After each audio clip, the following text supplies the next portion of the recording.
ಮಾಡಿಕೊಂಡಿದ್ದಾರೆ.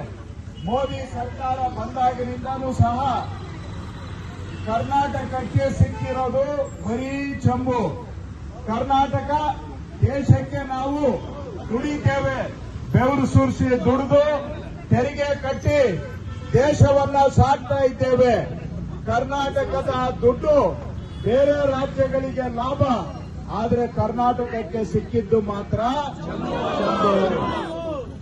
ಮೋದಿ ಸರ್ಕಾರ ಬಂದಾಗಿದ್ದಾನು ಕರ್ನಾಟಕವನ್ನ ಟಾರ್ಗೆಟ್ ಮಾಡಿ ನಮ್ಮ ರಾಜ್ಯಕ್ಕೆ ಕಂಟಿನ್ಯೂಸ್ ಆಗಿ ಅನ್ಯಾಯ ಮಾಡ್ತಾ ಬಂದಿದ್ದಾರೆ. ನಮ್ಮ ತೆರಿಗೆ ದುಡ್ಡು ನಮಗೆ ಸಿಕ್ಕಿದ್ದು ನಮ್ಮ ರಾಜ್ಯದ ಹಣ, ಆದ್ರೆ ಕರ್ನಾಟಕಕ್ಕೆ ಮಾತ್ರ ಕರ್ನಾಟಕದ ದುಡಿಮೆ, ಆದ್ರೆ ಕರ್ನಾಟಕಕ್ಕೆ ಇವತ್ತು ರಾಜ್ಯ ಬರಗಾಲದಲ್ಲಿದೆ.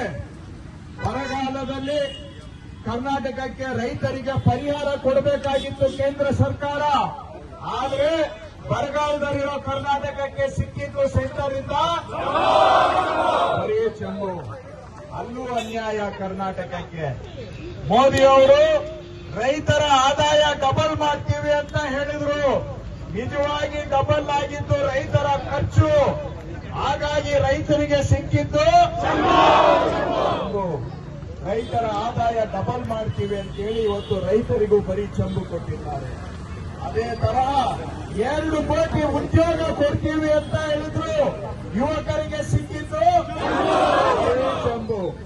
ಹಾಗೆ ಎಲ್ಲಾ ಜನಗಳ ಅಕೌಂಟಿಗೆ 15 ಲಕ್ಷ ರೂಪಾಯಿ ಹಾಕ್ತೀವಿ ಅಂತ ಹೇಳಿದ್ರು, ಆದ್ರೆ ಸಿಕ್ಕಿದ್ದು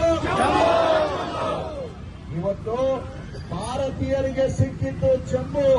ಆದ್ರೆ ಅಂಬಾನಿ ಅದಾನಿ ಅಂತವರಿಗೆ ಮಾತ್ರ ಇವತ್ತು ಕಾಡು ಕೊಟ್ಟು ಅವರ ಮನೆಯನ್ನ ಸಾಕ್ತಾ ಇದ್ದಾರೆ.